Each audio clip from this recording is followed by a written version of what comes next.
오늘 우리에게 주시는 하나님의 말씀은 창세기 28장 10절부터 19절까지입니다.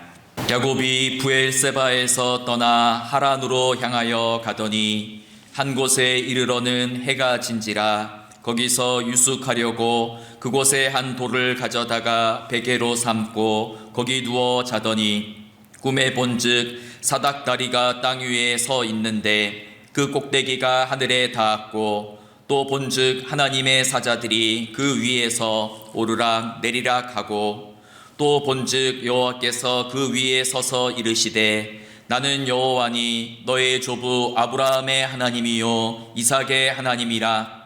내가 누워있는 땅을 내가 너와 내 자손에게 주리니 내 자손이 땅의 티끌같이 되어 내가 서쪽과 동쪽과 북쪽과 남쪽으로 퍼져나갈지며 땅의 모든 족속이 너와 내 자손으로 말미암아 복을 받으리라. 내가 너와 함께 있어 내가 어디로 가든지 너를 지키며 너를 이끌어 이 땅으로 돌아오게 할지라. 내가 내게 허락한 것을 다 이루기까지 너를 떠나지 아니하리라 하신지라. 야곱이 잠이 깨어 이르되 여호와께서 과연 여기 계시거늘 내가 알지 못하였도다.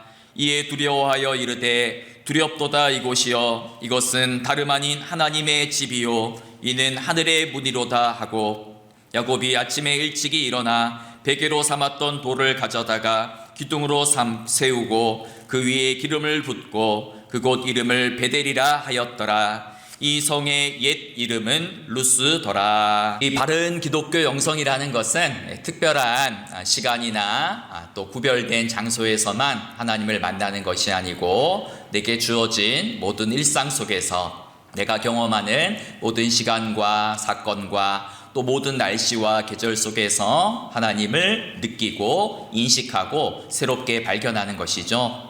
그래서 하나님께서 우리 인간을 만드실 때에 3분의 1 정도를 잠자는 존재로 우리를 만드셨다면 우리는 매일 밤마다 자고 또 매일 아침에 일어나는 그 자고 깨는 행위 속에서 하나님의 돌보심을 생각해야 될 것입니다. 또 하나님께서 우리를 지으실 때에 우리가 매일 아침에 옷을 입는 존재로 우리를 만드셨다면 우리가 매일 아침 옷을 입을 때마다 하나님의 보호하심과 또 예수 그리스도의 은총을 기억하면서 옷을 입어야 되겠죠. 그리고 하나님께서 매일 우리로 하여금 먹고 마시는 존재로 우리를 창조하셨기에 우리는 매일 일용할 양식을 먹으면서 왜 먹어야 되는지, 무엇을 위해 먹어야 되는지 하나님의 뜻과 영광을 생각하면서 먹고 마셔야 되는 것이겠죠.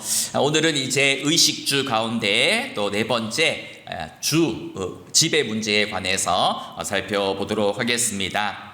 집은 여러분 어떤 공간입니까? 추위와 더위 또 비바람으로부터 우리를 안전하게 지켜주는 공간이죠. 또 어떤 사나운 짐승이나 또 외부 사람으로부터 우리를 보호해주는 그러한 공간이 집입니다. 그래서 약속의 말씀도 있습니다. 벽돌과 콘크리트로 지은 집이 우리를 지켜주는 것이 아니고 하나님이 바로 우리를 지키시고 보호하시고 하나님 자신이 우리의 진정한 거처가 되어주신다라는 말씀입니다. 그래서 우리는 하루의 일과를 마치고 집으로 향할 때마다 어떤 마음으로 기도해야 되겠습니까? 하나님, 오늘도 하나님의 품으로 돌아갑니다. 나의 진정한 피난처 되시는 하나님께로 돌아갑니다 라는 마음으로 또 그러한 기도를 하면서 집으로 향해야 될 것입니다. 또 다음으로 집은 어떤 공간인가 또 이렇게 생각해 보면 집은 세상에서 제일 편한 공간이 집이죠. 왜 집에서 편안함을 느낍니까? 집은 나를 있는 모습 그대로 받아주고 수용하고 용납해주는 그러한 공간이기 때문입니다. 그래서 밖에서는 사회적인 지위나 체면 때문에 또 내가 맡은 여러 가지 역할 때문에 아주 여러 개의 가면을 쓰고 살아가지요. 그런데 집에 들어오면 그 모든 가면을 내려놓습니다. 벗습니다. 집에 들어오자마자 보통 사람들이 제일 먼저 뭐 합니까? 거추장스러운 옷도 벗고 또 여성들은 또 화장도 지우고 하루 종일 나를 방어해왔던 모든 기제들을 다 무장 해제시킵니다. 왜 그렇습니까? 집은 나를 평가하는 공간이 아니고 나를 있는 모습 그대로 받아주는 공간, 용납해주는 그러한 공간이기 때문입니다. 그런 의미에서 집은 마치 우리를 있는 모습 그대로 품어주시고 안아주시는 하나님의 품과 같은 그러한 특성을 지니고 있습니다. 그래서 하나님이 우리의 집이 되어주신다, 하나님이 우리의 거처가 되어주신다라는 말은 하나님이 마치 집처럼 우리를 조건 없이 받아주시고 안아주시고 용납해주시고 용서해주시기 때문에 우리는 그 하나님 품 안에서 집과 같은 편안함과 또 안락함을 누리며 쉴 수 있다라는 말이기도 합니다. 요즘 사람들은 이제 집에 관심이 많죠. 집값도 계속 오르고 있고, 특별히 또 집을 생각할 때 집 안에 인테리어에 많은 관심을 둡니다. 그래서 어떻게 하면 집을 더 예쁘게 꾸밀까, 어떻게 하면 좀 더 좋은 그런 가구들로 채우고 또 이제 또 예쁜 소품들로 집을 예쁘게 꾸밀까, 그것을 생각하고 또 그렇게 집을 꾸미면서 안정과 또 만족을 얻기도 합니다. 하지만 우리 그리스도인들은 내부 인테리어도 예뻐야 되겠지만 그보다 더 중요한 것이 있죠. 바로 집을 예쁘게 더 꾸며야 될 것 중에 하나는 바로 집에서도 하나님과 바른 관계를 맺는 것이 중요합니다. 그래서 우리는 우리의 집을 무엇으로 채울 것인가, 이것을 항상 생각할 필요가 있습니다. 그래서 우리 집을 비싼 가구로 채우고 상품으로 채우고 세상의 소비적인 가치로 채우기보다는 하나님의 은혜와 사랑으로 우리의 가정을 채우고 하나님의 용서와 하나님의 평안으로 우리의 집안 공간을 가득 채울 필요가 있습니다. 예수님께서 이제 성전에 들어가셔서 이제 돈 바꾸는 자들의 상과 비둘기 파는 자들의 상을 뒤엎으신 그런 성전 정화 사건이 있지요. 기도로 가득 채워져야 될 하나님의 성전이 인간의 욕심으로 가득 채워졌기 때문에 예수님께서 그 성전을 깨끗하게 하셨다라는 사건을 여러분들은 알고 계실 것입니다. 따라서 우리들도 우리의 집을 무엇으로 채울 것인가, 이것을 항상 생각을 해야 됩니다. 여러분은 집에 들어설 때마다 우리 집에서 하나님의 임재와 하나님의 영광을 느끼고 계십니까? 또 집에서 쉴 때마다 집이 마치 하나님의 품 안인 것처럼 집에서 평안함을 누리고 계십니까? 그리고 우리의 집을 비싼 가구나 좋은 제품으로 채우는 것이 아니고 하나님의 말씀과 기도로 여러분의 안방을 채우고 거실을 채우고 주방을 채우고 계십니까? 를 생각하면서 우리의 집을 하나님의 말씀과 기도와 찬양으로 가득 채워야 되겠다라는 또 그러한 결단을 해야 되겠죠. 그런데 여기서 우리가 하나 더 또 생각해야 될 것이 있습니다. 집이 아무리 좋은 공간, 또 안락한 공간, 편안한 공간이라 할지라도 그 집이 우리 인생의 최종 목적지는 아니다라는 사실을 또 기억을 해야 되죠. 오늘날 우리 한국 사회에서 집은 투기나 투자의 대상이 되었죠. 매 시대마다 항상 이 집값 때문에 또 집 때문에 여러 가지 또 사회 문제도 발생하고 또 우리도 또 스트레스를 받으며 살아가기도 합니다. 그래서 젊은 사람들에게 물어보면 꿈이 뭐예요? 더 큰 평수의 집을 가지고 더 좋은 브랜드의 아파트를 소유하는 것이 인생 최대의 목적이 된 그런 시대를 또 우리가 살아가고 있습니다. 그런데 집은 어떤 소유나 내가 소유해야 되는 그러한 소유의 대상이 아니고 또 어떤 물질적인 그러한 가치가 반영되는 그러한 도구가 되어서도 안 되죠. 우리 그리스도인들에게 이 집이라는 것은 소유의 대상이 아니고 우리 인생의 나그네 됨을 기억하는 그러한 자리가 되어야 된다라는 것입니다. 그래서 이 집이 영원한 집이 아니고 이 집은 잠깐 머물렀다 지나가는 그냥 천막과 같은 곳이다. 나의 진정한 본향은 저 하나님의 나라다라는 것을 기억하는 그러한 자리가 되어야 된다라는 것입니다. 그래서 우리가 잘 아는 믿음의 조상들, 족장들은 한 곳에서 정착하는 삶을 살지 않았죠. 늘 하나님 말씀을 따라서 이곳 저곳을 떠돌아다니는 나그네 인생을 살았습니다. 그래서 하나님이 믿음의 조상 아브라함에게 너의 본토와 친척과 아버지의 집을 떠나 내가 너에게 지시할 땅으로 가라 라는 그 말씀에 아브라함이 또 순종을 해서 약속의 땅을 향하여서 일평생 옮겨 다니고 또 그 약속의 땅을 향하여 걸어 나가는 그러한 삶을 살았습니다. 그래서 아브라함은 늘 갈 바를 알지 못했어요. 어디로 가야 되는지 알지 못했지만 오히려 갈 바를 알지 못했기 때문에 매 순간 하나님께 묻고 기도하면서 하나님을 의지하고 신뢰하는 법을 배워 나갔던 것입니다. 이스라엘 백성들도 마찬가지죠. 40년 동안 광야 생활을 하면서 그 40년간 하나님께서 어떻게 이끄시는가, 하나님의 말씀에 순종하는 법을 배우고 하나님을 의지하는 법을 배우면서 40년의 세월을 보내었습니다. 그래서 이후에 이제 이스라엘 백성들이 가나안 땅에 정착한 후에도 세 가지 절기를 지켜야 되는데 그 절기 가운데 하나가 바로 우리가 잘 아는 초막절이라는 절기입니다. 초막절이 어떤 절기죠? 멀쩡한 집을 놔두고 일부러 일주일간 바깥에서 텐트를 치고 천막을 치고 불편하게 생활하면서 지난 과거에 광야에서 하나님께서 우리를 어떻게 먹이시고 입히시고 돌보셨는가, 그것을 다시금 회상하고 기억하는 절기가 바로 초막절이다라는 것이죠. 그래서 초막절은 무슨 말입니까? 이 벽돌로 지은 집이, 이 진흙으로 만든 집이 나의 영원한 거처가 아니고 나는 이 땅의 나그네일 뿐이고 나의 진정한 거처는 하나님 나라에 있습니다 라는 신앙을 고백하는 그러한 절기입니다. 오늘 우리에게도 이러한 초막절의 영성이 동일하게 필요합니다. 이 땅에서 영원히 살 것처럼 이 땅의 집의 크기나 또 이 땅의 소유나 재물에 관심을 가지기보다는 영원한 천국 하나님 나라의 본향에 소망을 두고 하루하루 나그네처럼 걸어가는 삶임을 신앙으로 고백하며 살아가야 되는 것이죠.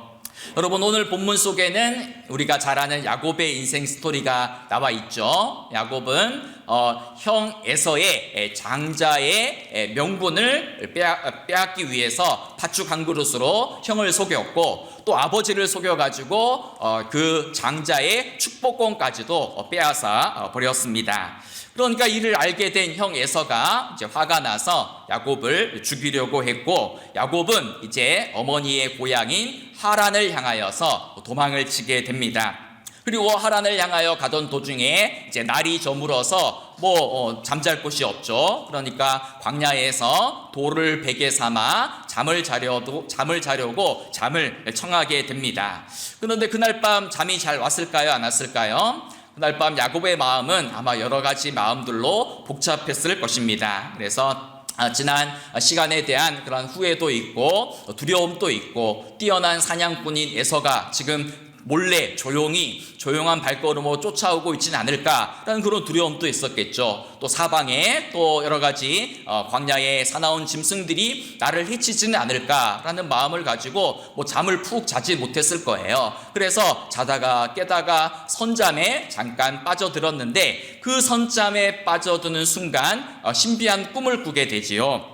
바로 땅과 하늘이 맞닿아 있는 사닥다리가 하늘 끝까지 연결되어 있는데 거기에 천사들이 오르내리면서 거기에서 이제 살아있는 하나님의 말씀, 음성을 듣게 됩니다. 그 음성이 바로 15절 말씀이죠. 내가 너와 함께 있어. 내가 어디로 가든지 너를 지키며 너를 이끌어 이 땅으로 돌아오게 할지라. 내가 내게 허락한 것을 다 이루기까지 너를 떠나지 아니하리라 라는 그 음성을 듣게 됩니다. 무슨 말입니까? 야곱아, 두려워하지 말아라. 나는 너와 항상 함께하고 있단다. 내가 어디로 가든지 내가 너와 함께 할 것이고 너를 지켜줄 것이고 보호해 줄 것이다 라는 그 음성을 꿈속에서 잠결 속에서 듣게 됩니다.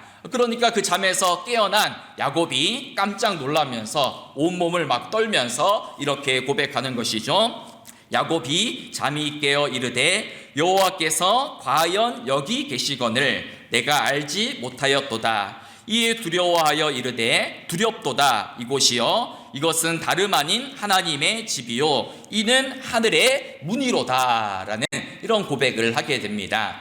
사실 이 야곱은 어릴 때부터 아버지 이삭과 어머니 리브가로부터 하나님에 관한 이야기를 많이 듣고 자라났습니다. 신앙 교육도 받고 자라났어요. 그리고 집에서도 시시때때로 예배를 드렸을 것입니다. 그런데 이 야곱은 어릴 적부터 수없이 하나님에 관한 말씀을 듣고 예배를 드렸음에도 불구하고 자기 자신과 함께하고 있는 하나님을 그동안은 한 번도 발견하지 못했던 것입니다. 그래서 나의 운명은 나의 스스로의 힘으로 개척해야 돼 라는 그러한 마음을 가지고 형도 속이고 아버지도 속이고 그렇게 거짓꾼처럼 사기꾼처럼 그러한 삶을 살아왔던 것입니다. 그런데 아무도 없는 곳이라고 생각했던 그 황량한 광야 한복판에 눈을 뜨고 보니까, 영적인 눈을 뜨고 보니까 그곳에도 바로 하나님이 함께하고 계시는구나 라는 것을 야곱이 깨달았다라는 것이죠. 즉 하나님은 어떤 특별한 장소에만 머물러 계시는 분이 아니고 모든 시공간을 초월하여 나와 항상 함께 하시는 분이시구나. 모든 장소 속에서 나를 바라보고 계시는 분이시구나. 내가 어디로 가든지 하나님은 늘 나와 함께 하시는 분이시구나 라는 것을 깨닫고 두렵도다. 이곳이여 여기가 바로 하나님의 집이고 하늘로 들어가는 하늘을 만나는 그러한 문입니다 라고 고백을 하고 있는 것이죠. 여러분 오늘 말씀 속에서 우리는 하나님의 집이 무엇인지를 새롭게 발견하고 깨달을 수 있습니다. 여러분 하나님의 집이 어디입니까? 라고 물으면 보통 사람들은 뭐라고 대답하죠? 교회입니다. 교회가 하나님의 집입니다. 맞는 말이에요. 그런데 엄밀하게 말하면 하나님의 집이라는 것은 어떤 특정한 건물이나 특정한 장소, 특정한 교회 예배당 안만이 하나님의 집이 아니고 하나님과의 인격적인 만남과 실제적인 접촉이 일어나는 곳이 바로 하나님의 집이다라는 것을 우리가 기억할 필요가 있습니다. 그런데 우리는 하나님의 집과 내 집을 이렇게 구분하고 나누는 것을 좋아해요. 그래서 교회에서는 우리가 이렇게 다 거룩한 모습으로 또 이렇게 진실하게 예배를 드리는 성도로 살아가지만 이 집에서는 예배당을 벗어난 집에서는 내 마음대로 생각하고 말하고 행동하고 내가 하고 싶은 대로 이렇게 살아갈 때가 많이 있습니다. 교회에는 하나님이 임재해 계시는데 내 집에는, 내 안방에는, 내 거실에는, 내 주방에는 하나님이 계시지 않다. 하나님이 함께하고 계시지 않다라는 그러한 생각을 전제로 하고 있기 때문이죠. 그런데 여러분 엄밀하게 말하면 이 교회나 수도원이나 성당이나 그 자체는 결코 특별하지 않습니다. 아무리 교회를 오래 다니고 또 아무리 많은 예배를 드린다 할지라도 그곳에서 이 예배당에서 하나님의 말씀을 듣지 못하고 하나님의 임재를 내가 경험하지 못한다면 이 예배당 자체는 거룩한 공간이 그 사람에게는 될 수가 없다라는 것이죠. 반대로 우리 집에는 막 문제들이 막 늘 쌓여 있어요. 늘 말도 안 듣는 남편이 막 뒹굴고 있고 말썽 피우는 우리 자녀들이 사고를 치고 갚아야 될 대출금이 가득 차 있는 그러한 빛으로 가득한 집이라 할지라도 그 집안에서 그 안방에서 내가 하나님을 만나고 하나님의 임재를 경험한다면 그 사람의 집이 세상에서 가장 거룩한 장소, 성소가 될 수 있다라는 것이죠. 물론 이 말을 이제 오해해서는 안 됩니다. 그러면 목사님, 교회는 예배당은 거룩하지 않다라는 말입니까? 그런 말이 아니죠. 우리가 이 예배당 안에서 하나님을 만나고 하나님을 체험한 이 이야기가 우리의 집으로, 우리의 삶의 자리로 계속해서 이어지고 확장이 되어야 된다라는 것입니다. 그래야지만 하나님의 집과 내 집이 구별되는 것이 아니고 내가 서 있는 모든 땅이 다 하나님의 집이 되어야 되죠. 내가 서 있는 모든 장소에서 하나님을 다 경험하고 인식하고 만나야 된다라는 것입니다. 여러분의 집에는 방이 몇 개나 있으세요? 집이 또 큰 분도 있고 방이 여러 개인 분들도 있고 또 방이 몇 개가 없는 분도 있을 것입니다. 그런데 방이 적든지 많든지 우리가 해야 될 것이 한 가지 있다면 그것은 우리 집의 방 중에 하나를 구별해서 그곳에서 하나님을 만나는 그러한 특별한 하나님과의 만남의 자리를 만들 필요가 있다라는 것이죠. 다시 말해서 내 집에서 하나님을 만나는 구별된 장소인 우리 집만의 그러한 지성소, 성소가 필요하다라는 것입니다. 그리고 내가 우리 집에서 그 특별한 방에서 그 특별한 공간에서 위치해서 늘 기도하고 또 틈틈이 말씀을 보고 읽고 또 큐티도 하고 그곳에서 하나님과의 그러한 신앙의 추억들을 쌓아나가는 그런 내 집안의 지성소가 필요하다라는 것입니다. 목사님 우리 집은 넓지 않아가지고 내가 독립된 방을 소유할 수 있는 그런 형편이 안 됩니다 라고 말할 수도 있죠. 그러면 꼭 방이 아니라도 돼요. 창고도 좋고 어떤 책상도 좋고 아니면 이쪽 한쪽 벽면도 좋고 어느 곳이든지 내가 내 집안에서 기도하게끔 말씀 읽는 구별된 그러한 자리를 만들 필요가 있다라는 것입니다. 우리 이제 교회 역사에도 보면 어떤 이제 이야기가 있냐면 우리가 감리교회 창시자인 존 웨슬리라는 사람이 있죠. 이 존 웨슬리의 엄마가 바로 수잔나 웨슬리라는 여인입니다. 근데 이 수잔나 웨슬리는 자녀를 기록해 보니까 19명이나 낳았대요. 그런데 9명은 이제 다 크는 과정에서 이제 세상을 떠나게 되고 10명의 자녀를 기르게 되었답니다. 그러니까 그 오래된 오래 과거에 10명의 자녀를 기르다 보니까 늘 바쁘고 가난한 형편에 시간도 없죠. 기도할 시간도 없죠. 기도할 그러한 공간도 따로 마련하지 못했습니다. 그럼에도 불구하고 이 수잔나 웨슬리는 항상 정기적으로 기도를 했다고 하죠. 그래서 어디서 기도했는가 보니까 수잔나 웨슬리가 부엌에 앉아서 식탁에서 그 치마를 자기 얼굴에다가 이렇게 뒤집어 쓰고 그 시간에 이렇게 기도를 했다라는 거예요. 그래서 우리 아이들이 막 떠들고 막 장난치고 말썽을 피우다가도 엄마가 치마를 뒤집어 쓰고 있는 그 모습을 보면 엄마가 기도하고 있구나라는 그러한 생각을 가지고 조용히 했다라는 그러한 이제 이야기가 전해지고 있습니다. 바로 이 수잔나 웨슬리의 이 기도 속에서 바로 존 웨슬리라는 역사를 바꾸는 위대한 신앙의 인물이 탄생하게 된 것이죠. 한국에도 비슷한 이야기가 있어요. 제가 아주 예전에 들은 이야기입니다.